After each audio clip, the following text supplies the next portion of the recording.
Movie का नाम है यूसिकी। कहानी के शुरू में हमें दो गैम्बलर्स जुआरी दिखाए जाते हैं जो बैठे जुआ खेल रहे थे, जिनमें से एक का नाम बाकू था जबकि दूसरा एक मशहूर काकीरो क्लब का लीडर था। अब जहाँ पर बैठे ये दोनों जुआ खेल रहे थे वो क्लब काकीरो था। ये जापान का सबसे मशहूर क्लब था। इसने बहुत सी मशहूर गैम्बलिंग गेम्स को बनाया था। इस क्लब में गवर्नमेंट के भी बहुत से लोग शामिल थे। ये ऑर्गेनाइजेशन इतनी ज्यादा मजबूत थी कि यहाँ पर गवर्नमेंट को भी चैलेंज किया जा सकता था। यहाँ पर बाकू काकीरो क्लब के लीडर को डायरेक्ट चैलेंज करता है और ये कहता है कि अगर वो इस गेम में उससे हार गया तो वो उसे मार भी सकते हैं। मगर जो क्लब का लीडर था वो अपनी जगह किसी और को खेलने का कहता है। इनका खेल शुरू हो गया था। यहाँ पर जो रेफरी था वो इन दोनों को बताता है कि आप लोगों की गेम ये है कि आपने बस सोचकर ये बताना है कि यहाँ से 1 घंटे के अंदर अंदर कोई प्लेन गुजरेगा या नहीं। यहाँ पर बाकू कहता है कि यहाँ से प्लेन 1 घंटे के अंदर लास्ट में गुजरेगा। मगर काकीरो क्लब इतना ज्यादा पावरफुल था, वो सभी फ्लाइट्स को रुकवा देते हैं, जिस वजह से अब कोई भी प्लेन वहाँ से नहीं गुजर सकता था। बाकू ने भी जो चाल खेली थी, यानी कि उसने भी जिस प्लेन को हायर किया था कि वो यहाँ से गुजरेगा, वो भी नहीं गुजर, क्योंकि क्लब के लीडर ने उसके पायलट को भी मरवा दिया था। ये गेम तो बाकू हार जाता है। उसकी हार का ऐलान कर दिया गया था। इसी वजह से बाकू के कहने के मुताबिक कि अगर वो हार गया वो उसे मार सकते हैं। रेफरी अपनी गन निकाल कर उसे मारने लगता है। तभी यहाँ का जो लीडर था वो उसे मना करता है और ये कहता है बाकू ये शहर छोड़कर कहीं और चला जाएगा और उसकी मेंबरशिप भी काकीरो क्लब से खत्म कर दी गई थी। इसके बाद सीन शिफ्ट होता है और हमें 3 साल बाद का वक्त दिखाया जाता है, जहाँ पर हम बाकू को एक छोटे से टाउन में घूमते हुए देखते हैं। अब ये एक ग्रुप के पास आया था जो बैठे जुआ खेल रहे थे। उनमें एक आदमी जिसको कोई भी हरा नहीं पा रहा था। बाकू यहाँ पर 1 मिलियन की शर्त लगाता है और उस गेम को जीत भी गया था। पर जो आदमी बार बार गेम को जीत रहा था उसने अपने डाइस में मकनातीस लगाए हुए थे, जिस वजह से वो इस गेम को बार बार जीतता था। उस आदमी के राज को भी बाकू सबके सामने ले आता है। वहाँ पर जितने भी लोग थे जो उसके साथ खेल रहे थे अब वो उसे मारने लगते हैं। शाम को बाकू अपने एक दोस्त से मिलता है जो उसे बताता है कि तुम्हारी तरह ही कोई है जो काकीरो क्लब के लीडर को हराना चाहता है, जैसे कि 3 साल पहले बाकू ने कोशिश की थी। वो एक रिसर्चर है, उसका नाम इकी है। उसके लैब में एक बहुत बड़ा धमाका हुआ जिसमें उसके सभी साथी मारे गए। अब इकी काकीरो क्लब के लीडर को हराना चाहता है और वो वहाँ पर जाकर सबसे ऊंची पोजीशन लेना चाहता है। सब बातें सुनकर बाकू भी जापान के शहर टोक्यो वापस जाने का फैसला करता है, क्योंकि वो भी काकीरो क्लब के लीडर से अपनी हार का बदला लेना चाहता था। इसके बाद हमें एक गैम्बलिंग जुए की गेम को दिखाया जाता है जो इकी बैठा मिनिस्टर के साथ खेल रहा था, पर बहुत जल्दी वो मिनिस्टर को हरा देता है। इस बात पर मिनिस्टर को बहुत गुस्सा आया था।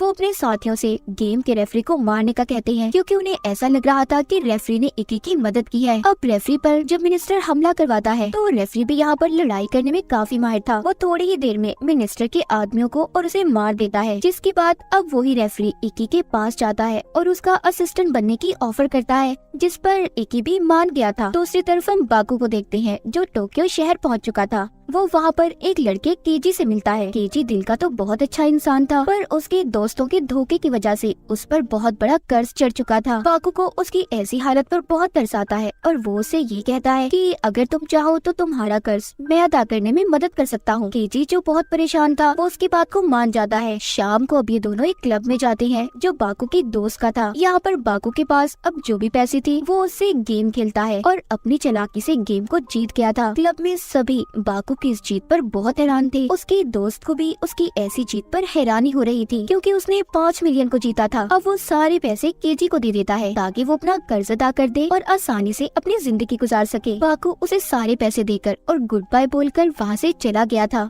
क्योंकि वो केजी की जिंदगी को ऐसे अपने साथ खतरे में नहीं डाल सकता था। इसके बाद हम केजी को देखते हैं जिसने अपना सारा कर्ज अदा तो कर दिया था, मगर अब उसकी जिंदगी में कोई और मकसद नहीं रहा था, इसीलिए वो अपनी लाइफ में भी काफी बोर हो चुका था। उसके पास पैसे थे, मगर जब वो बाकू के साथ था तो उसने उस वक्त अपनी जिंदगी को ज्यादा एंजॉय किया था। दूसरी तरफ हम बाकू को देखते हैं जो अब इकी तक पहुँच गया था। वो उसे अपने साथ गेम खेलने का चैलेंज करता है, पर अब बाकू काकीरो क्लब का मेंबर नहीं था, इसलिए इकी उसके साथ गेम खेलने से मना कर देता है।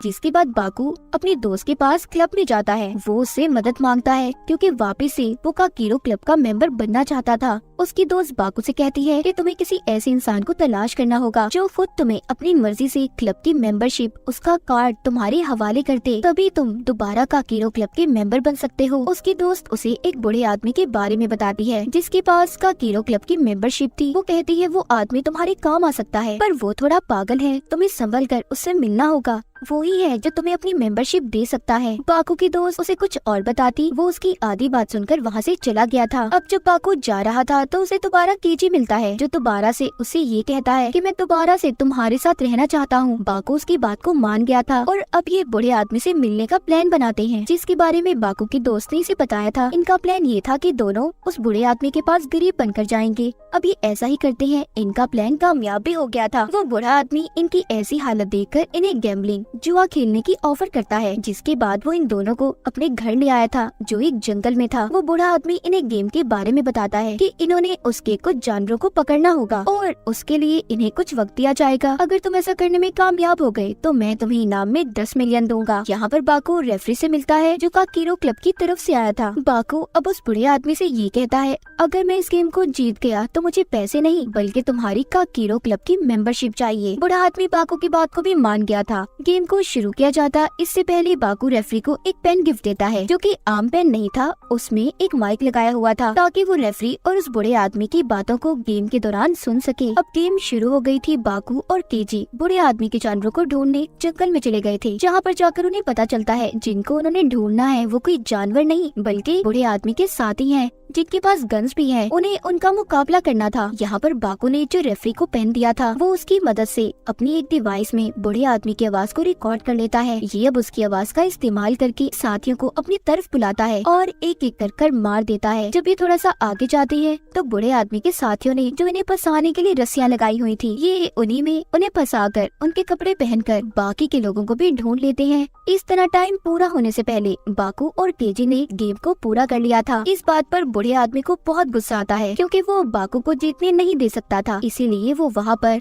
एक और आदमी को बुलाता है, जो कोई और नहीं बल्कि उसका बेटा था, जो किसी बीमारी की वजह से मॉन्स्टर में बदल चुका था। पर उसकी एक कमजोरी थी, उसको हर 15 मिनट बाद नींद आ जाती थी। जो बाकू और केजी उसे देखते हैं जो उनकी तरफ आ रहा था, ये दोनों डर जाते हैं और वहाँ से भाग गए थे और एक गोदाम में जाकर छुप जाते हैं, जिधर उन्हें बेहोश करने की दवा मिलती है, जिसको देखकर बाकू को अब एक आइडिया आया था। वो अब उस दवा का इस्तेमाल करके बूढ़े आदमी के बेटे को बेहोश कर देता है। थोड़ी देर बाद ही वो बूढ़े आदमी से मेंबरशिप कार्ड हासिल करने में कामयाब हो गया था, यानी कि उसने वक्त पूरा होने से पहले इस गेम को जीत लिया था। अब जब इनके पास रेफरी आता है तो वो केजी को काकीरो क्लब का मेंबर बनने की मुबारकबाद देता है, मगर केजी ये सुनकर काफी हैरान हो गया था। यहाँ पर हमें पता चलता है कि काकीरो क्लब के लीडर ने हमेशा के लिए बाकू की मेंबरशिप को कैंसिल किया था और यही वजह थी बाकू अपने साथ केजी को लाया था ताकि वो इसके खेल में उसके काम आ सके। इसलिए बाकू ने अपने बदले की मेंबरशिप केजी को दिलवाई थी। केजी जो कि रेफरी को मेंबरशिप लेने से मना कर रहा था, पर यहाँ पर रेफरी कहता है तुम फिक्र नहीं करो, तुम्हारे साथ कुछ गलत नहीं होगा, तुम्हें बाकू पर यकीन करना है। उधर दूसरी तरफ बाकू अब बूढ़े आदमी के बेटे के पास जाता है। वो उसका मास्क उतार कर देखता है, जो कोई मॉन्स्टर नहीं था बल्कि उसकी ट्रेनिंग ऐसी की गई थी कि वो एक मॉन्स्टर लगे, पर वो अभी भी एक आम इंसान था। बाकू अब उसका मास्क हटाकर उसे अपने साथ शामिल होने की ऑफर करता है। बूढ़े आदमी का बेटा भी उसकी टीम में शामिल हो गया था।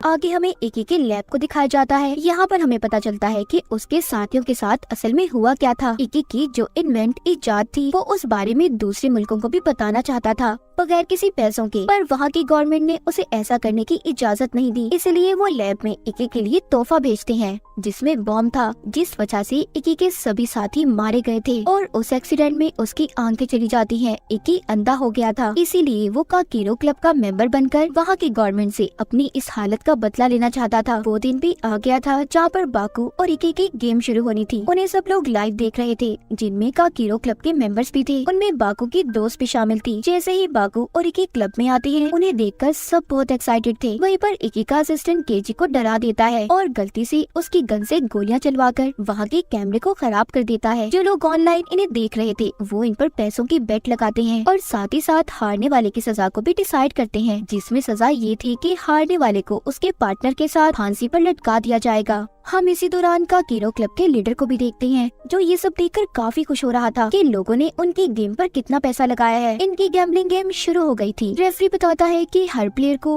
अपने ओपोनेंट यानी दूसरे से कार्ड लेना होगा बगैर देखे और फिर उन कार्ड्स को अपने कार्ड के साथ मैच करना है। इन्हीं में वो एक ओल्डमेट कार्ड्स के बारे में भी बताता है, जिनमें टोटल 5 तक नंबर थे। अगर किसी प्लेयर के पास टोटल 11 नंबर हुए तो वो हार जाएगा। यहाँ पर रेफरी ये भी कहता है कि आप दोनों किसी भी चाल का इस्तेमाल कर सकते हैं, मगर शर्त ये है कि दूसरे प्लेयर को इस बारे में कुछ भी पता न चले। पहला राउंड शुरू हो जाता है जिसमें इकी सही कार्ड लेता है, जबकि बाकू पहली बार में ही ओल्ड मेट कार्ड को चूज कर लेता है, जिसे देखकर सब परेशान हो गए थे। पर बाकू को तो जैसे कोई फिक्र ही नहीं थी, वो बिल्कुल रिलैक्स लग रहा था। दूसरी बार में बाकू गलत कार्ड लेता है, जिससे अब वो हार के काफी करीब था। ये देखकर उसके दोस्त और केजी काफी परेशान थी, क्योंकि उन्होंने बाकू पर अपने सारे पैसे लगा दिए थे। तीसरी बार बाकू फिर ओल्ड मेट कार्ड लेता है, जिससे अब उसके नंबर टोटल 10 हो चुके थे। अब जब आखिरी राउंड शुरू होता है तो बाकू को एक की चाल का पता चल गया था। वो एक डिवाइस की मदद से उसके कार्ड को देख पा रहा था, इसीलिए बाकू अपना पसंदीदा बिस्किट खाता है और आखिरी राउंड को खेलना शुरू करता है। उसे पता चल गया था कि इकी कैमरास की मदद से सब कुछ देख पा रहा है। वैसे तो वो अंधा था, पर किसी ने उसके अंदर ऐसी डिवाइस को लगाया था जो सीसीटीवी कैमरास के साथ जुड़ी थी। यहाँ पर बाकू अब अपनी चाल खेलना शुरू करता है। वो इकी के कार्ड्स को देख लेता है, जिससे अब वो ओल्ड मेट कार्ड को आगे रखता है। इकी उन्हीं कार्ड्स को लेता है। अब इकी के पॉइंट कम और बाकू के ज्यादा होने लगे थे। जब इकी की असिस्टेंट ये देखती है